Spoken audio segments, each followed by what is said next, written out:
جیسے ہر چیز کی کوئی تاریخ ہوتی ہے، اسی طرح تعوذ جو ہے، اعوذ باللہ من الشیطان الرجیم کی بھی ایک تاریخ ہے۔ آپ یوں کہہ لیں کہ پچھلے انبیاء اور پچھلی امت کے اولیاء الفاظ کی تبدیلی کے ساتھ تعوذ کے ساتھ منسلک رہے ہیں۔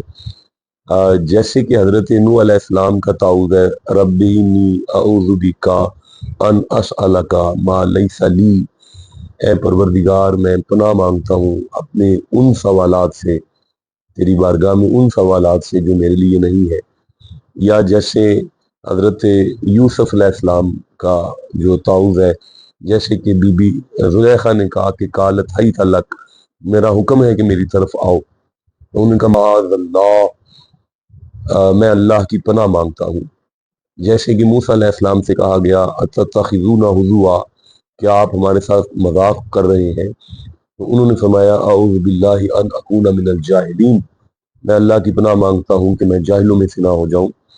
جیسے کہ جناب مریم کی والدہ کا تعوذ ملتا ہے انی اعیذھا بک ذریتھا من الشیطان الرجیم۔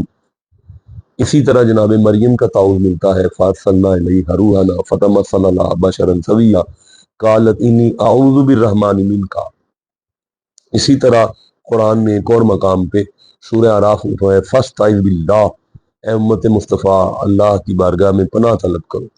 حضور کا تعوذ ملتا ہے قل اعوذ برب الناس، قل اعوذ برب الناس، قل اعوذ برب الفلق۔ تو یہ ساری قرآنی آیات یہ بات واضح کرتی ہیں کہ پچھلے انبیاء اور اولیاء الفاظ کی تبدیلی کے ساتھ تعوذ کے ساتھ منسلک رہے۔